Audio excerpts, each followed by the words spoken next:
So welcome to the second Careers Hour show. So a bit of housekeeping first. If you have got your real name, if you're logged in with your real name, other than us guys that are going to be talking, if you could just log back out and log back in with a different name.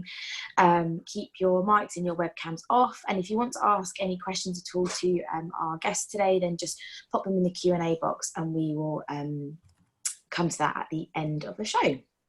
Okay, so welcome Patrice and Lawrence. I think what we'll do is if I hand it straight over to you guys, you can explain kind of who you are, what your current role is, and then maybe go a bit into your kind of career background. So Lawrence, shall we start with you? Do you want to just briefly explain who you are and what you do? Lawrence Mburu, and I work as a digital service designer with LGSS Digital. So LGSS started as a local shared government service. So in the digital team, we design web applications from scratch, things to do with all local government services, from adult social care to environmental health, recycling, and all the kind of local government services. Yeah. So my work is basically to start from initial research to development stage, where we hand over to the devs to developers to come up with the software that is required for that kind of service. Okay, thank you. And Patrice, do you want to just briefly explain a bit about you and your role? Sure. My name is Dr. Patrice. So I'm a computer scientist. At the moment, I work for Northampton University as a senior lecturer in digital business and also program leader for our new design digital business course. I'm also a deputy MBA program leader as well at Northampton University. So my background is purely, I started as a network engineer in the industry. I worked my way through up to, program leader, programmer, project manager before moving to the education sector as NVQ assessor, lecturer, senior lecturer, course leader, academic registrar, and now I'm here as a senior lecturer. Yeah. So you've had a good kind of background of different roles and things. And how did you get into kind of program designing and things like that to begin with? What education route did you take? Basically, my background is computer science. Okay. My first degree was in computer science, and then I did the master's in digital forensics, literally, where I studied things like computer forensics, digital forensics, and forensic science.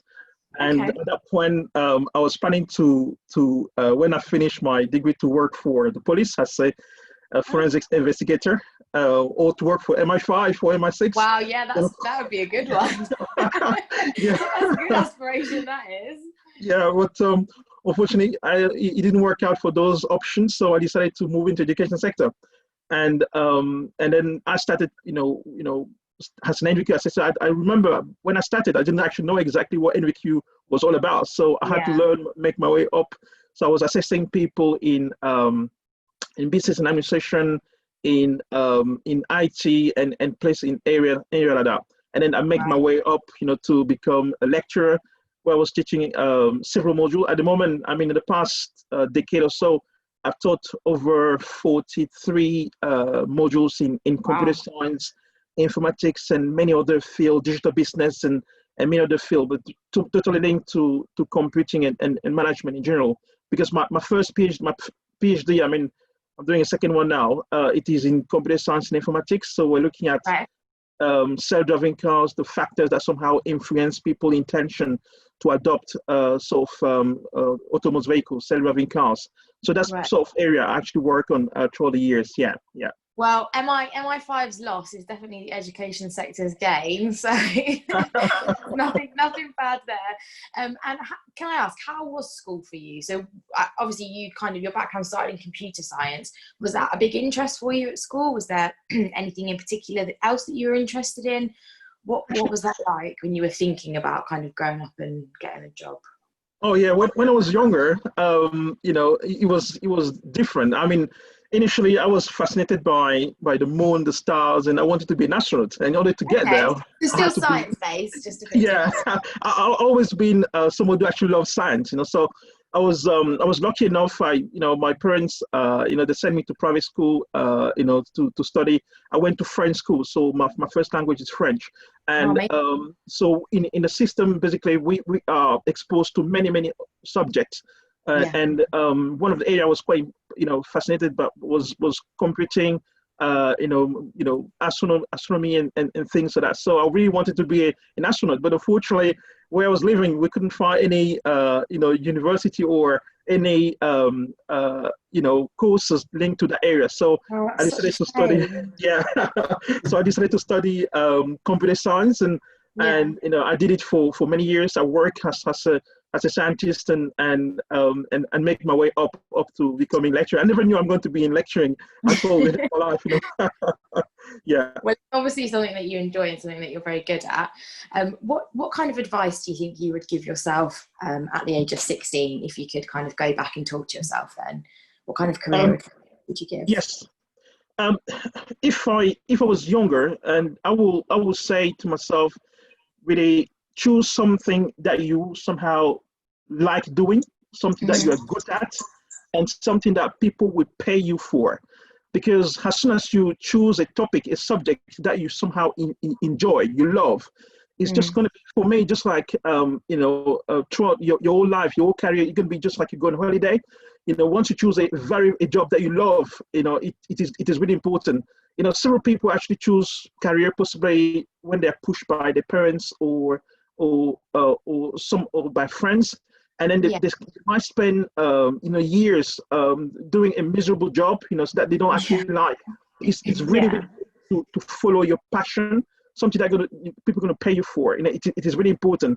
And something also I really wanted people to know is really important to think big and work out. So it is necessary. You have to have big dreams, bold dreams. Yeah, definitely. One of my favorite motivational speaker, Les Brown, he says, shoot for the moon, because even if you miss, you will land among the stars. So that's something that somehow drove me through my whole life. Yeah, and that's very good advice, isn't it? I mean, it's really important to have those big aspirations and to have those dreams and kind of have a vision of where you see yourself going in your career. Absolutely. That's really sound advice. And Lawrence, what about you? Because I know your background was quite different. So what was your kind of education background like, and how did that kind of lead you to where you are today? Yeah, it's a very, very long story, I must warn. So we'll have the longer story a bit later, but for now, I pick up different aspects of it. So yeah, I came from really like the lowest of any kind of existence, if I can describe it as such, because we didn't have anything. Like my dad, he was a casual laborer. He had like plastic shoes that we used to weld in the evening, so that he could get to work. Like his Sunday best clothes were like patched neatly by my mom in the night. Yeah. And I was born by my mother alone in a little hut. And she told me that last year, actually. I said, wow. Like, how was I born? What a woman. What a woman. She told me in 1977, she told me, like, by the time I was having you, I knew how to give birth. And I was like, excuse me? Tell me more. And then she said, I was alone and I knew the time had come. So I was prepared with a piece of string. She sounds amazing. And a razor, yeah. So I started life like that, basically. My dad was never there. And then, of course, I lost him when I was 13. We didn't have time to have a proper conversation. But anyway, school was far. I have a few pictures that I would like to share. Yes, that would be amazing. You can let me share, Yeah. If I can share my folder. Not this one. Lawrence, I'll just have to give you the permissions to share. Okay, that's all right. Okay. If you want to do it now. Yeah, 1 second. Let me just get the right the right folder. Career hour. It's freelancing now, Lawrence. So I can share now, right? Share screen. Yeah, got it. Screen. Because I think it's really important for people to know, anybody that's listening, that your background was very different, Lawrence, and I think you're a great example of somebody who came from not a lot and has actually made a massive success of themselves just through kind of hard work and perseverance, and again having that big dream and not giving up on it. So Oh wow, what's this? Are you that cool dude in the middle? Exactly. When they were, With his arms crossed, looking like he's the little cool one. Yeah, I can tell that's you. So that's my dad there, my mom, and all these guys were like really posh. You know, you can see in the savannah where we were. Like, Yeah. this was like our best presentation. It was like a family gathering. So my brother was in uni then, and I was in primary school. You can see me. You look so cool. It's the last family photo that we were taken before we lost dad. So anyway, that's us, and that was me trying to highlight myself and say that's me. That's my sister, by the way. Aww. You see, like, we didn't have shoes normal. Like, shoes were like, these ones were like borrowed from, these were girls' shoes actually. Well, you pulled them off very well. Yeah, so that's my sister, and now she's like a professor. She's also like heading a school in the That's university. amazing. Yeah, in Nairobi. So, and there she is. Yeah, there's my sister. So, complete transformation. So it's more difficult. I'll stop sharing now, and then I continue the story. But so went to school. How do I stop sharing? Let me see. Yeah. Richard, you might need to share yours again. I've clicked now. I've clicked it. Oh, lovely. So I went to school in the Rift Valley. I was a goat herding boy until I was 13. Then I got like an Irish nun who picked me up and paid my school fees. Wow. And then from there, I did art and design alone in the school without a teacher. Right. I used to travel over the holidays and find someone who offered to teach me art, and I got an A. And then from then, I painted pictures of wildlife. That's amazing. I sold them on an exhibition and went to Nairobi for the first time, country boy in a big city, and enrolled myself for a diploma in art and design. Yeah. Then halfway through, the money ran out, but I had got good grades to go to public university, and that's how I moved to the uni, did my bachelor's degree in education for teaching art and design and I taught GCSEs in Nairobi. Wow. So it's been a quick success. I would say, like, to sum it up, it's like a combination of serendipity and just following my gut feeling, because what I do now is not what I was trained in doing. And how did you make that transition from what you trained to do to what you're doing now?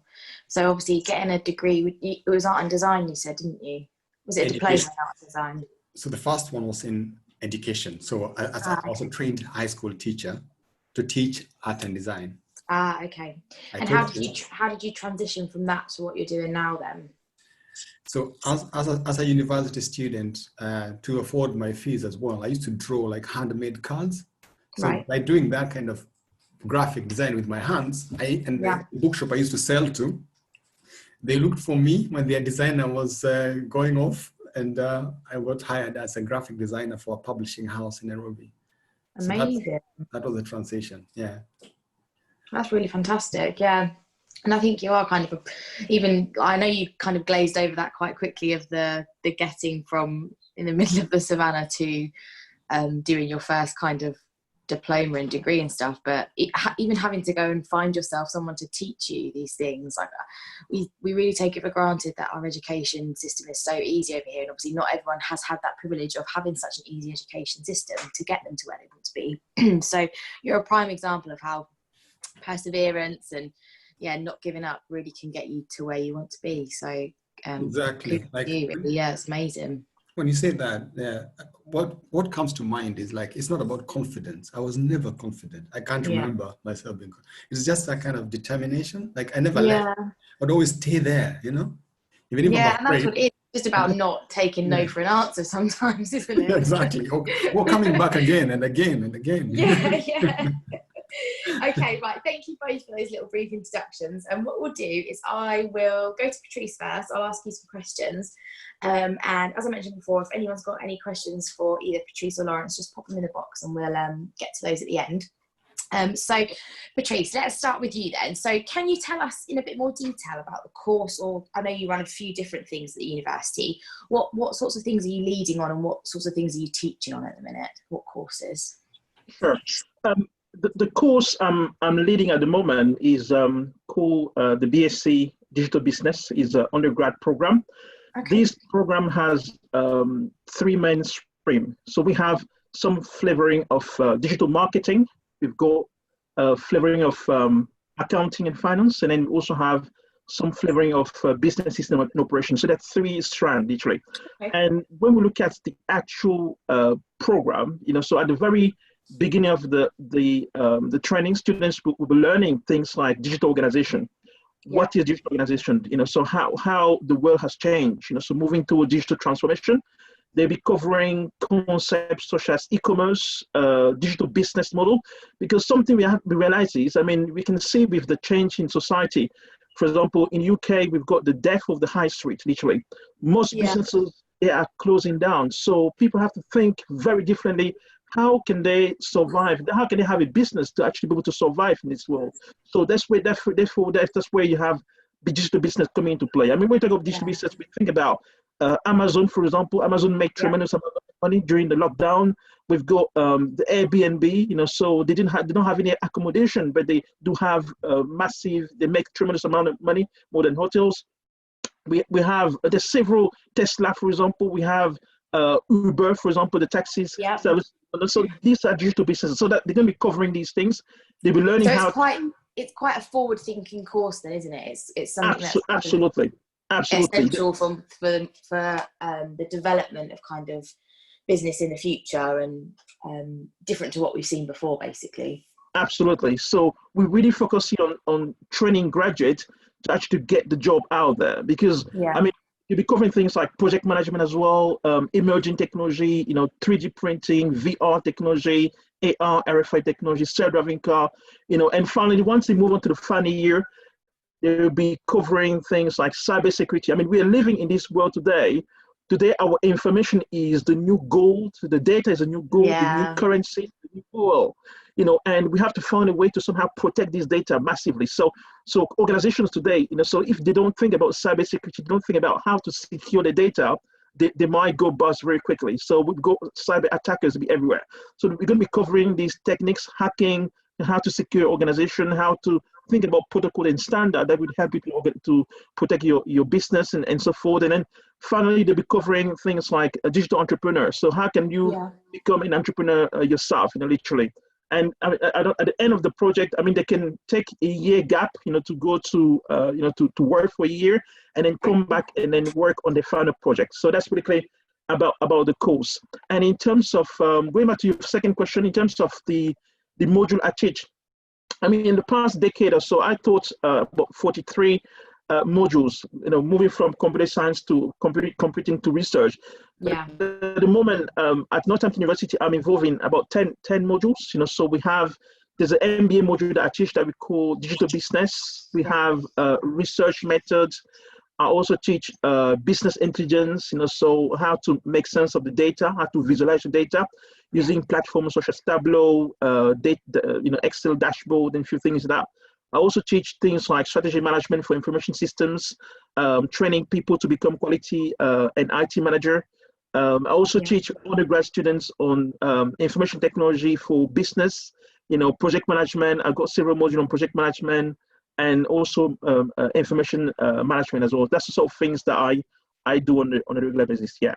Brilliant. And what kinds of, I'm just thinking about some of the students that might be listening to this. I think one of the main things they're going to want to know is, what kinds of students do you have onto the course? So the typical student that you accept onto the course, what are their interests? What are their kind of hobbies? What have they studied previously to kind of get them to being at your doorstep, ready for year one of their university course? What type of student do you usually have in the door, basically? Sure. Most of our students, they come from from all over the world, to be honest. I just remember this year we had many of our students were from Southeast Asia, from Asia. We have from China, Singapore, India, Pakistan, from Africa as well. We also had local students coming from Northamptonshire, and many students coming from London. So that's basically our student population. In terms of what they actually need basically to join the program. They just need a BTEC qualification. For example, you need distinction, merit, or or A level. We just need grade B, C, and C. That's basically the minimum requirement to join the program. I mean, something we always recommend students to have is, if they're looking for a course like the course I'm managing, they need some passion, so some passion. They have to be serious, in doing the subject, thinking about possibly creating their own businesses, for example, the digital business, for example. They have to be committed, enthusiastic, show some interest towards, and I think that's the main thing, So that's what we need literally. So there's no specific subject. You need to have studied maths and English. That would be always helpful. Okay. Sort of thing, yeah. So in terms of like showing their interest in it, obviously you mentioned there about maybe thinking about starting their own businesses, things like that. Would things like work experience help them? And if so, what sorts of experience would you look for in them? They don't have to have work before. They just need that passion towards learning and and enhance their knowledge and possibly think about being independent entrepreneur in the future. Right. That's so those skills are really important then. Yeah. Okay. What sorts of jobs or roles do you find that the students that you currently have or have had go into after so the course that you're leading on, what sorts of roles do they go into after that? What's typical? Because obviously I know that you mentioned there's things like cybersecurity, entrepreneurship, there's loads of different elements within that course that you teach on in the modules, but what are there a set of roles which students typically go on to get after university with you? Absolutely, sure. Going back to the actual program, the program has three streams, and you can literally, because throughout the whole program, from the first year to the final year, we will be covering those streams. So you can have elements of accounting and finance, so you can literally move into becoming a finance system analyst, for example, information system auditor, for example, so that's sort of things you can move into. Risk management. You're able to work in digital marketing as well. Digital marketing, so you can be digital product owner, for example. You can actually be digital strategist. You can be digital marketing officer, digital business analyst, business developer manager, digital marketing manager. So that's sort of things you can somehow move into. You can also, in terms of the stream on business system and operation, we'll be covering a bit of technology. We're going to be covering cybersecurity, for example. We'll be covering digital entrepreneurship. We're going to be looking at e-commerce. So you can actually be an e-commerce manager, a web content manager, for example. Lots of different roles. There's a lot of jobs, project management as well. So there's quite a lot of roles, available in that area. Yeah. And do you find that the availability of these roles is quite prominent? Obviously, given the fact that we've just been through coronavirus, how do you see that affecting the availability of these roles, or do you see it affecting them at all in terms of those sorts of roles? Many of these roles, some of the roles, some people might not be aware of those, because we are building this degree here is to fulfill jobs all around the world, in UK, in Northampton, in London. And and also we're thinking about jobs that doesn't exist yet. It's quite an emerging field, isn't it? Yeah, it's a really, really emerging field, because we're moving towards the fourth, industrial revolution. We are already in there with cybersecurity, data being the goal today. So there's so many jobs that are going to disappear and many jobs that are going to go. Today, throughout the lockdown since March, basically we've been working from home, and many of these jobs that we have here, you can literally work from home and be able to do them. So and I don't really see the roles that those students will be going into declining much in the jobs market, because it is so important and because it is part of the fourth industrial revolution and things like that. So in terms of if students want to pick a career that's going to have good job availability, going onto a course like yours is quite a good option if they're interested in that sort of thing, isn't it? Absolutely. Yeah, definitely agree. And where do you see the future of the industry going? Do you think that there's going to be even more scope for like you said, roles that we don't even know exist yet? And do you prepare your students for things like that on that course? We do prepare students, to think bold, to have bold dreams. quite important jobs that we have, in today's society is something we call data science, Okay. business analytics, so big data analytics and things like that. Yeah. It's not just a cool career path anymore. It is the skill set for the 21st century. So Yeah. how do you make sense of that massive amount of data that we have available online?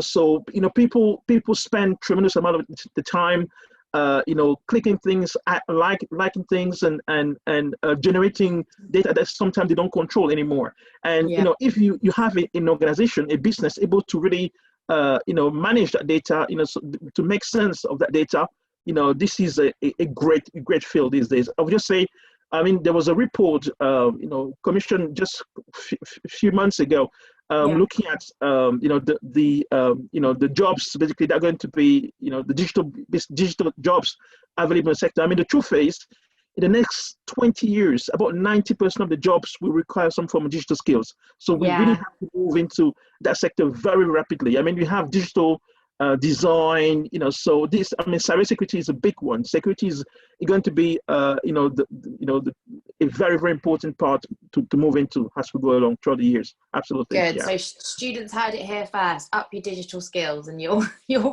be guaranteed a job, basically. Yeah.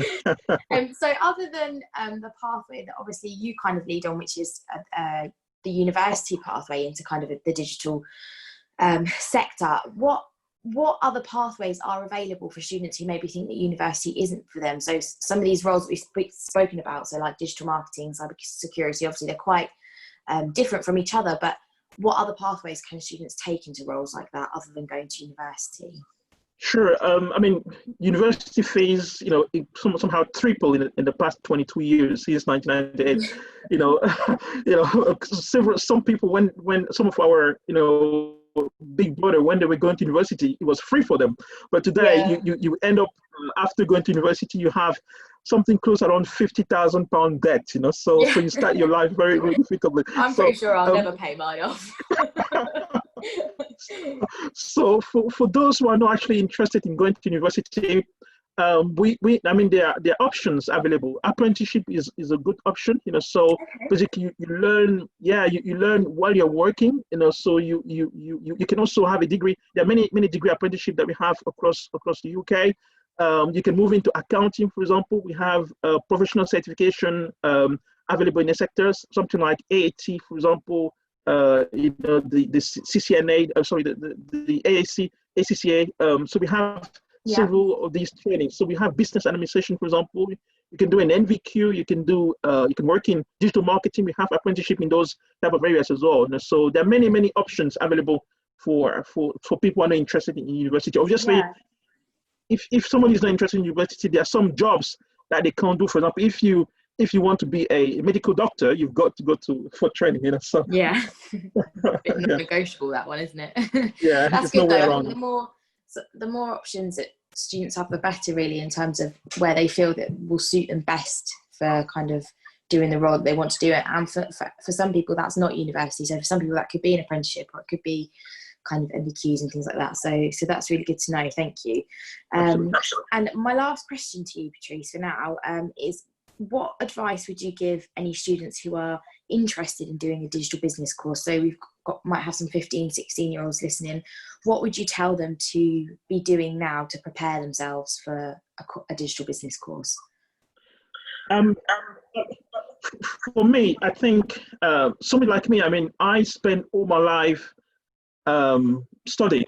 I actually never stopped. Even now, I'm still studying. So I will recommend people, because what's happening, through my life, my career as a 90 professional, things had to move massively. I studied 14 programming languages, and when I started teaching these languages, many of the languages I study were almost obsolete, from things like QBasic, COBOL, Pascal, and things like that. So in order for me to actually keep myself updated in the sector and be able to cope with the challenges I had throughout the years, I had to train myself all the time, to keep training myself, because I believe we are everybody come here knowing nothing, you know. So we're all born dumb, naked, and speechless, and anything that we literally learn is down here. So yeah, we do.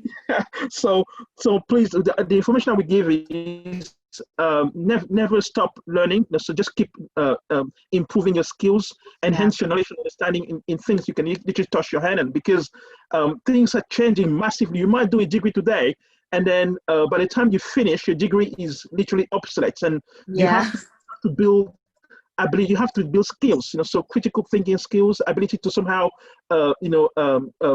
survive change. Because I think there's Charles Darwin. He actually says the species that somehow survive in this world are not always the strongest species or the most intelligent one. These are the species able to adapt to change. So I think that's something that we have to think very carefully when we're choosing any of subject. You know, so that's basically what I will tell to anybody who would like to. Yeah, that's fantastic advice. Thank you. I think, especially with a field that, like you say, is so emerging and is like rapidly changing, and new things are kind of coming out all the time. It's really, really important for, like you're doing now, for students, for people working in the field in general, to be continuously learning and continuously looking to update their knowledge and things like that.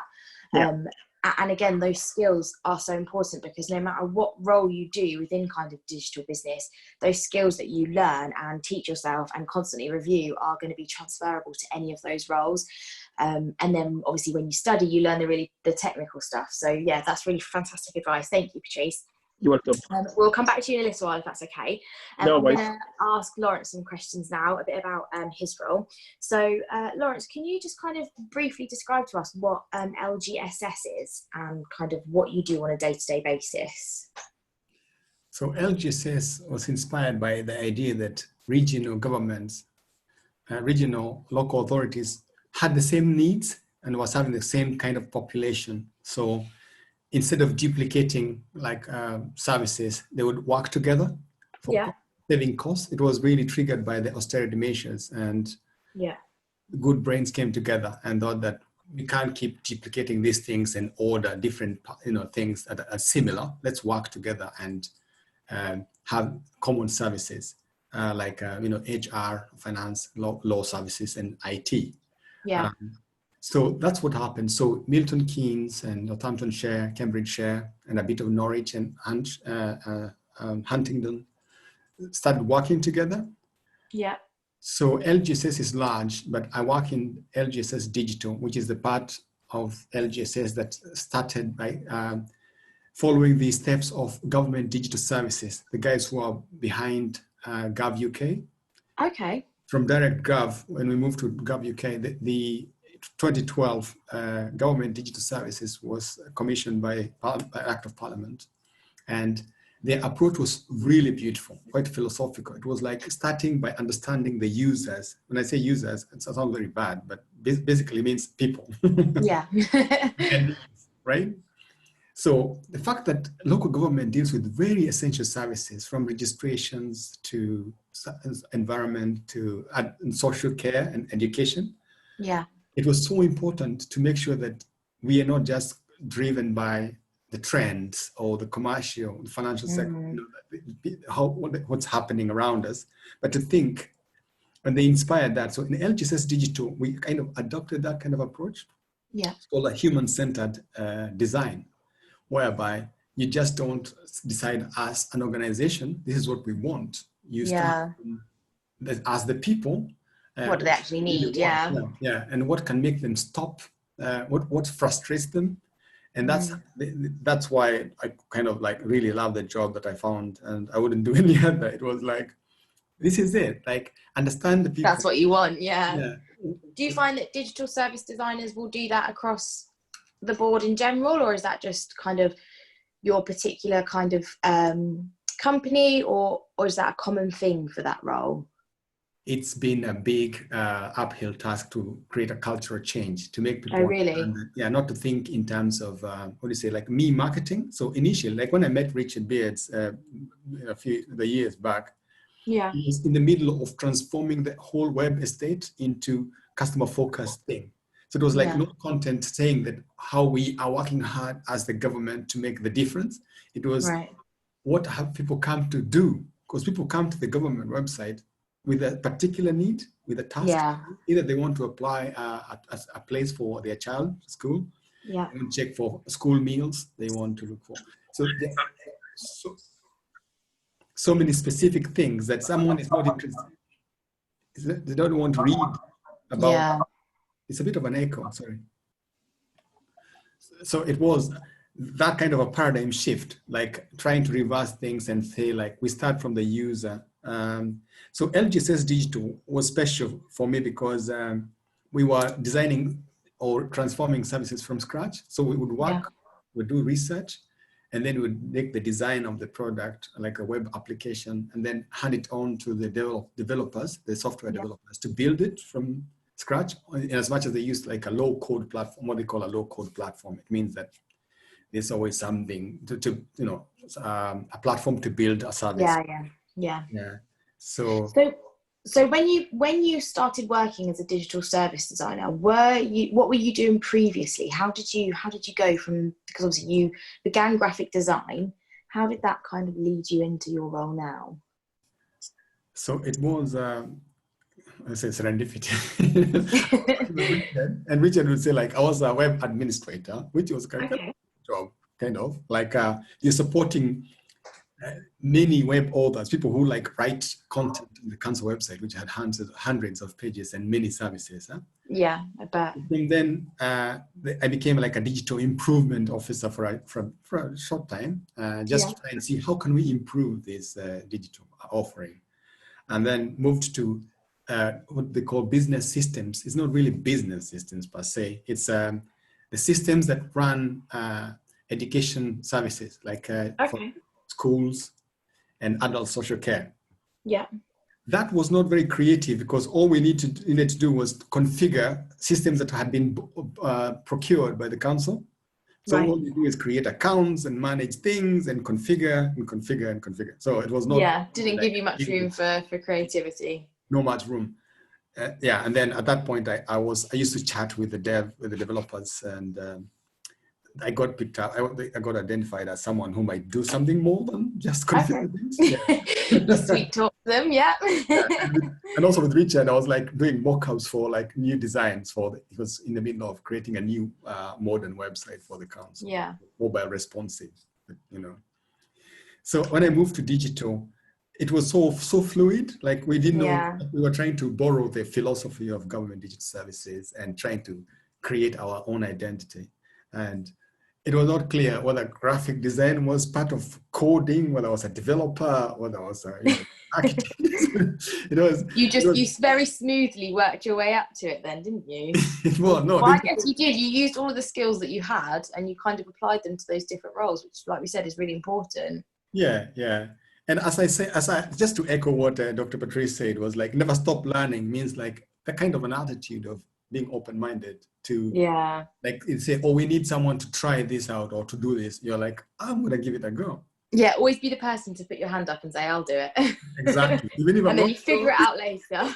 Yeah, it's just like I'll spend the whole night trying to figure out how it can be done. Honestly, I've heard that advice from quite a lot of people. You just say yes and then you figure out how to do it. And and you do it. And that's, as long as you've got those skills that you can apply to different things. And a lot of the time it is things that you can learn.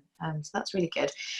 For those who are interested in kind of the work that you do and are interested in doing something similar, what sorts of pathways could they take into a role similar to yours in terms of education? Fortunately, what I would say, fortunately, this is being a very new area, like a user experience design is quite new. 10 years or slightly more. What I would say is just being broad, like that T-shaped model, like you have a wide range of things that you know lately, and then the depth of it would be just a few analytical skills, just understanding how to real technical stuff. Yeah, what do figures mean? Because data can be cold. You can say 80% of people in England, but those are actual humans, just to have that kind of a way of understanding what does the data mean, because data helps us to win arguments with, like stakeholders or people who make decisions. You can tell them, but this is what's happening if we do this. Yeah, this is the concrete data, Yeah. For my part, the advantage I have is I've got like a visual design. Since I was a fine artist from the beginning, Yeah. kind of have an idea about color theory and language, and also being English is, this is not my first language, but indeed I've learned in English since I was in primary school. Yeah. But being a foreign kind of speaker of English, it means then it's important to understand language into the level whereby you can tone it down in a nice way, not to dumb it down, but try to communicate with everyone. Yeah, so that everyone understands. Yeah, yeah. So what I can say about people who want to do the kind of digital service design is that kind of, so there's job specification and there's also person specification. Yeah. It's the ability to have that kind of empathy, to be able to put yourself in someone else's shoes and not to have that kind of really authoritative specialist attitude. To also, so I know this much, I've learned this much, I've come this far, but I want to know how you feel about what's being offered to you and what would make it easier for you. So it's still quite a personable role, isn't it? It's one where you still need to be really good at communicating with people and talking to people. Yeah, okay. Yeah, that's what I think, because most of the times, like people who are recruiting, they would listen to like candidates. And sometimes the person who fits the role is not necessarily the person who knows everything, but someone who you feel like, oh, we can work with this person. Even if you fall short in terms of experience or skill, sometimes those kind of characteristics about interested, staying curious and wanting to learn, even if you know a lot, is a good thing to have. I think that's what I would particularly like as we said in roles and in the industry that you're both in, where things are developing all the time. So if you get somebody who's technically really amazing but hates learning, or somebody who's technically not as fantastic but loves to learn, businesses are always going to go for the person that likes to learn and to improve when you're in a kind of a role that is changing so quickly, or an industry that is changing so quickly. Yeah, and also like employers or recruiters will always ask for like examples. Gone are the days of that kind of generic thing, saying like, tell us about yourself. And then you say, oh, I am self-driven, I work good as a team, and I work well with others. That doesn't mean anything. They want to know. Tell us. They need concrete examples, don't they? Yeah, it's really important. We all, when I do careers advice interviews, I always say to the students, you need to have an example of how you've shown each skill that you said that you're good at, because just saying it is one thing, but actually being able to prove it is something completely different, isn't it? Yeah, yeah. Stories are good. They ought to say like facts tell or stories sell, something. Yes. So a good story is good. Like you say, oh, I went in here and there was this happening and then I did this and this, the difference. Stories connect people as well, don't they? I think they appeal to people's human nature, and ultimately you can be as business minded as you like, but we're all people, and that's the level that you connect on, isn't it, usually? Yeah, exactly. Yeah. Okay, so thank you. What we'll do is we'll have a really brief discussion. I'm just aware of the time. We'll have a brief discussion about kind of your backgrounds and some things that you guys have both done, and then we'll go on to a bit of a Q&A for the last 5 or 10 minutes. So Lawrence, I know you touched on your background earlier on in the show, and Patrice, I know that you are currently doing some work with some students in Northampton. So I was just wondering if we could have a little discussion about kind of overcoming barriers that students may have and how to be successful, even though you might have things in your life or barriers in your life that are preventing you from, or you think are preventing you from reaching the success that you want to aspire to have. So I guess my main question would be, if students do have any barriers to what they see as kind of their future career, what sort of advice would you give them, or what advice have you given others previously about how to do that? Patrice, do you want to start? Seems we. Sure. My recommendation would be, something I always say is, if you really want to achieve anything in your life, you have to be focused.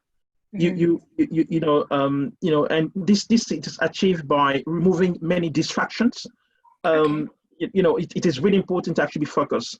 And something I try to do and try to recommend people is sleep early and wake up early. Yeah. You know, that sounds like me in a nutshell, that does. Yes. Choose your friends carefully. You know, so you want to be with people going to support you towards your goal, towards your dream, towards improving yourself. We have sometime, friends who somehow just take you down, literally.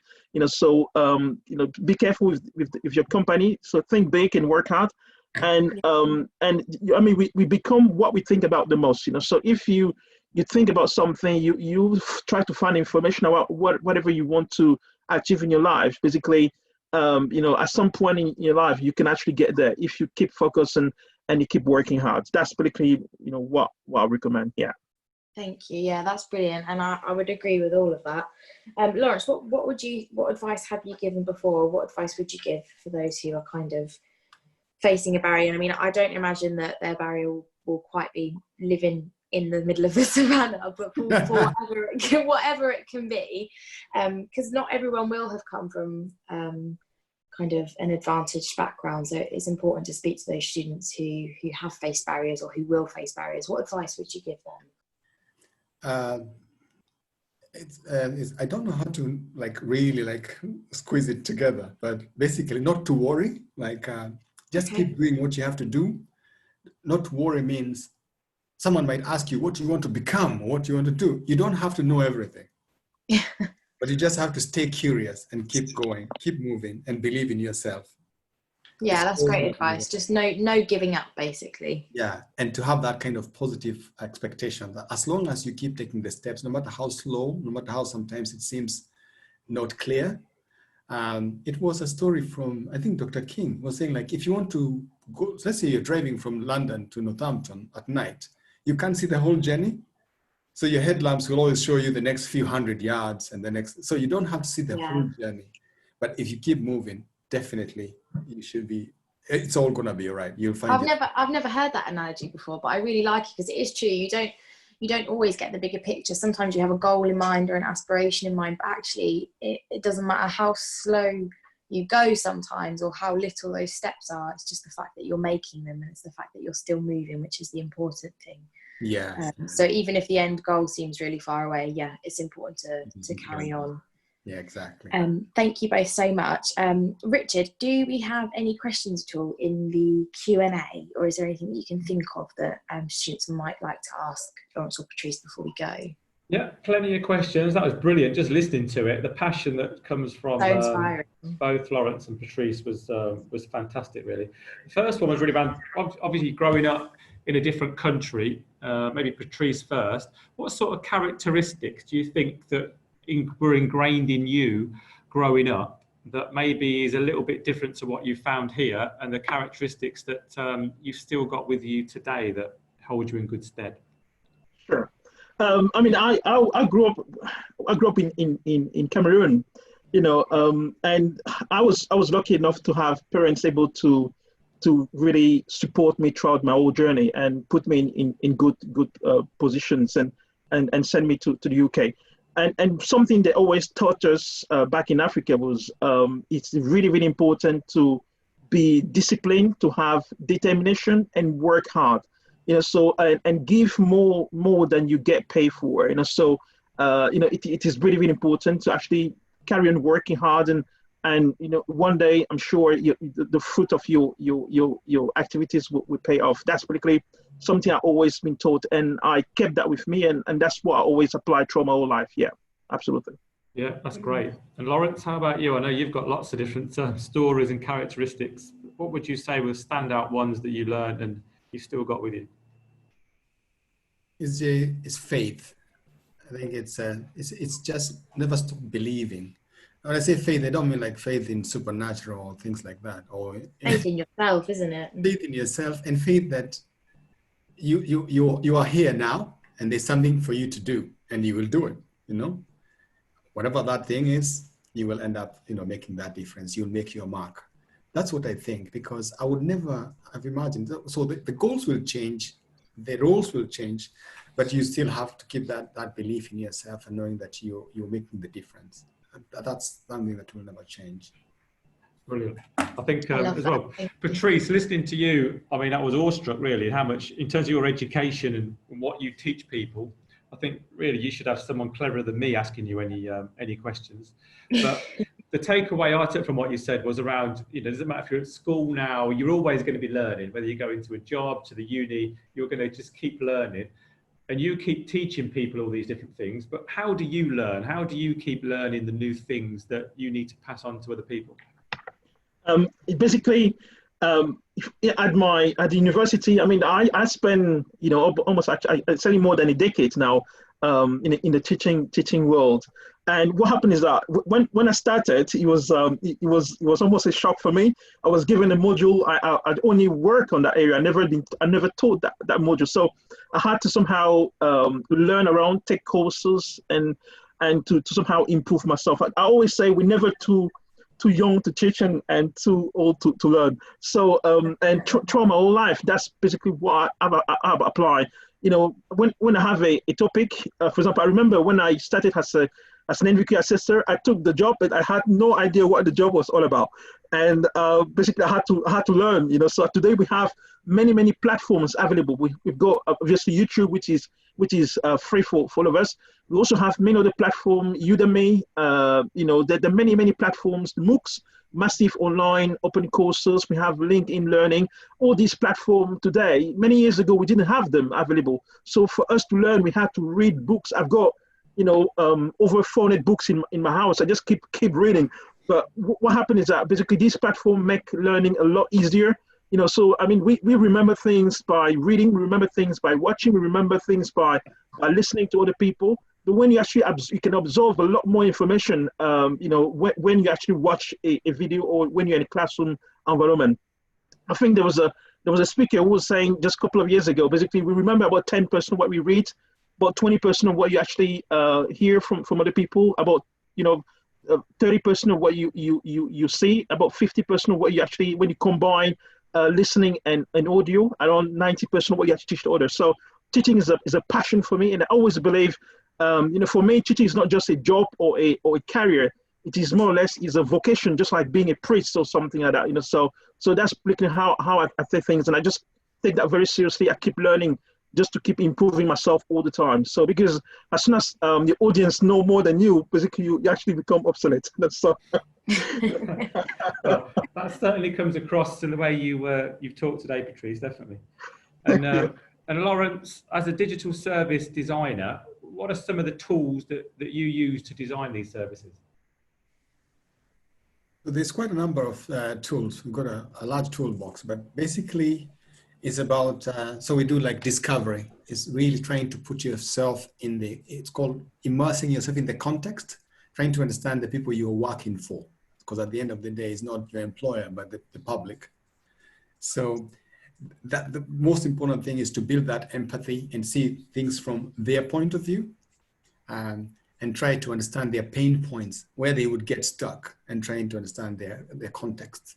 So we say design for everybody, and think that people might be tired, they might be in a hurry, it might be distracted, and trying to think from that kind of a perspective. That's a main kind of approach that we have. In terms of tools, we have like workshops. We get actual people. We like leave the office and go into the streets and meet the actual people who might be working with the services we are designing. And that kind of helps so that we don't base our design on assumptions or our kind of you know, data analysis. It still has to get that kind of a human aspect so that it kind of works better. You have more chances of success if you really have that kind of contact with the people you're designing for. Is there a specific software that you use though when you're designing the services? So we've used a few platforms. So we use WordPress for like web-based websites and web applications and web forms. We've used FarmStep, and we use OutSystems. They're kind of halfway house. Instead of just writing pure code from scratch, we get platforms that have already been engineered with the security and the database structures for us just to build on a layer on top of that. So it saves us time and money, and it's the way that things are going. Sometimes you don't have to reinvent the wheel. You just pick on what you've seen, like what we've achieved with Zoom and Google Meets. It's not, yeah. So always find people who are doing things that you want to do. And if you're doing it better, always you hitch your wagon on the people going in the same direction. And it always makes, because at the end of the day, you're interested in solving a problem, not proving a point. So when you find the tools that work best, you pick them and appropriate them for your own, that's what we do. We make them work for us. And remember that we can always like detach ourselves and find something better moving forward. I was thinking more in terms of when you're designing services, I take it you don't use Paint anymore. Is there specific software that you use to design a service? Yeah. Oh, yeah. So we use the most popular thing that I've seen. This is like magic. It's called the Miro board. It used to be called real-time board.